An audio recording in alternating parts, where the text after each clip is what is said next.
In the heart of southern India, over 1,000 years ago, there rose an empire whose power reached far beyond its lands. It was not built by deserts or fortresses, but by the ocean. This was the Chola Empire, rulers of the seas, masters of monsoon winds, and the silent architects of one of history's most astonishing international trade networks. Long before European ships touched Asian shores, long before colonial flags claimed the oceans, the Cholas had already connected India to China through a web of gold, silk, and power. This was not mere trade. It was a diplomatic and maritime revolution that reshaped Asia's ancient economy. The Cholas turned the Indian Ocean into their empire's highway. Their ports thundered with shipbuilding, their harbors glittered with Chinese porcelain, and their kings corresponded directly with the Song Dynasty emperors of China, at a time when few nations even knew how vast the seas truly were. It began around the year 1015 CE, when Rajaraja Chola the Lion of the South, sent a mission across the Bay of Bengal to the Chinese court. Chinese records still preserve his name. They called him Lotsa, the great king from the southern seas. That voyage marked the first formal South Indian diplomatic contact with Imperial China. Imagine the scene: massive Chola ships, their sails woven from silk and cotton, gliding through monsoon winds, carrying ambassadors, gifts, and the symbols of a powerful and confident Chola Empire, proud enough to engage with even the most influential Chinese rulers. It was not a request for alliance, it was a declaration of presence. The Cholas were not coming to learn, they were coming to trade, to negotiate, and to dominate. And soon, their ambitions faced a rival, the powerful Srivijaya Empire, based in Sumatra. Srivijaya had long controlled the Straits of Malacca, the narrow sea passage that connected the Indian Ocean to the South China Sea. Every ship traveling between India and China had to pass through Srivijayan waters and pay taxes.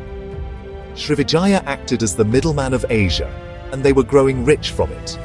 But Rajendra Chola, son of Rajaraja, had other plans. He saw what others did not. Control of trade was control of power, and Srivijaya's monopoly stood in his way. In 1025 CE, the Chola Navy, one of the most advanced fleets in the medieval world, launched a massive naval strike deep into Southeast Asia. It wasn't an act of conquest, it was a commercial war, an ancient trade war fought not with coins, but with cannons and fire.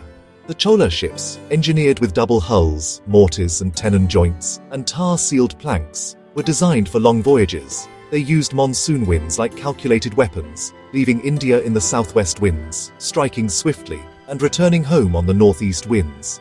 These weren't pirates, these were strategic masters of the sea. Rajendra's navy raided 14 Srivijayan ports, including Palembang and Kadaram, plundering their treasuries, destroying their fleets, and capturing the Srivijayan king himself, Sangrama Vijayatungavarman. Among the spoils was the legendary War Gate of Srivijaya, an enormous jeweled artifact symbolizing their naval supremacy. Now that gate was gone, and with it Srivijaya's monopoly shattered. The seas opened, and suddenly Chola ships could reach China directly. Chinese merchants began to refer to the Tamil coast as the Southern Route Kingdoms, describing ports where Indian spices and Chinese silks changed hands under the watch of Chola officials. This was the true birth of the Maritime Silk Road, centuries before that name would even exist. By the mid-11th century, during the reign of Kulothunga Chola III, the trade reached unimaginable heights. In 1077 CE, he sent a delegation of 72 Tamil merchants directly to the Song Dynasty court.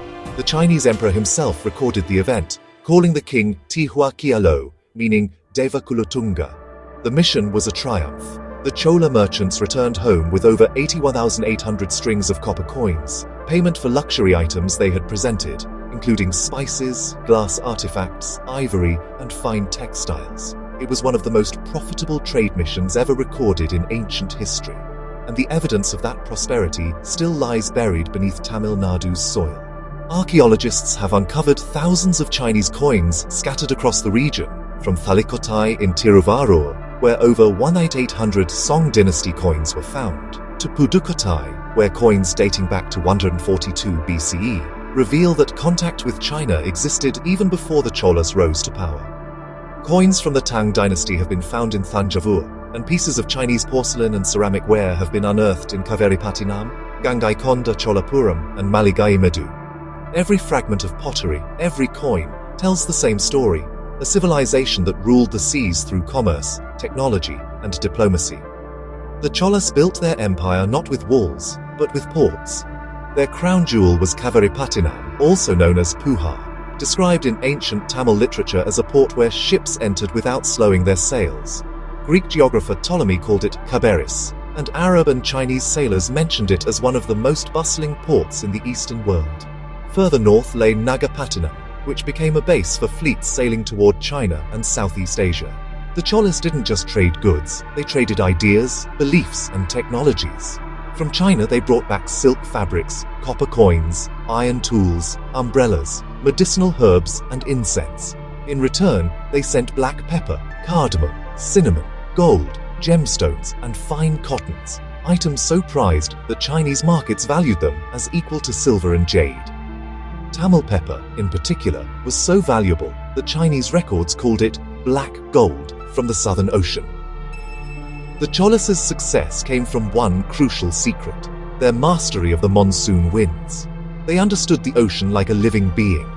Each voyage was planned around the southwest monsoon, when ships could sail northeast toward China, and the northeast monsoon, which brought them back home.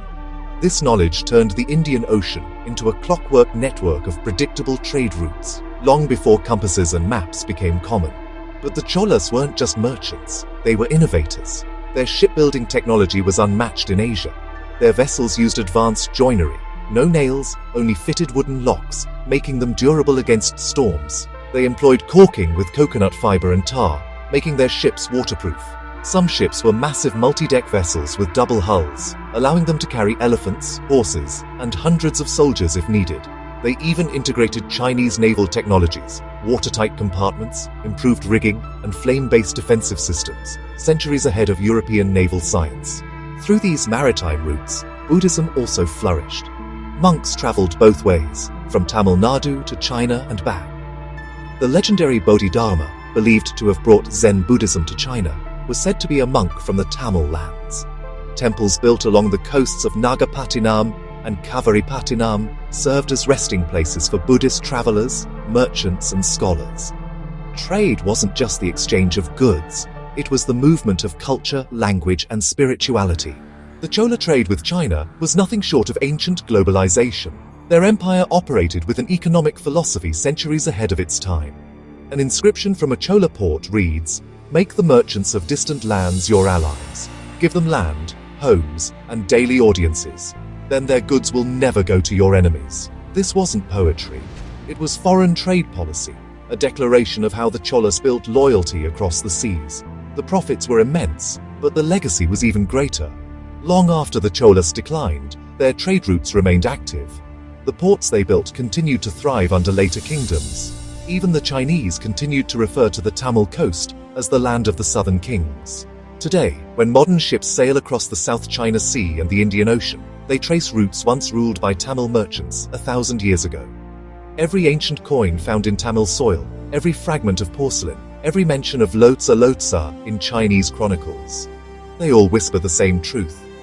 The Cholas were not just rulers of the land, they were lords of the ocean.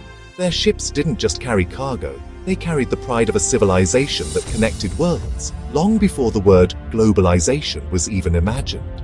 When the tides of history rose and fell, when empires vanished into dust, one truth endured across the sea. In the age before maps, before compasses, and before colonial powers, the Cholas had already ruled the waves. And their trade with China lit the first spark of the Maritime Silk Road, a bond between two ancient giants, written not in ink, but in salt, wind, and the endless roar of the Indian Ocean.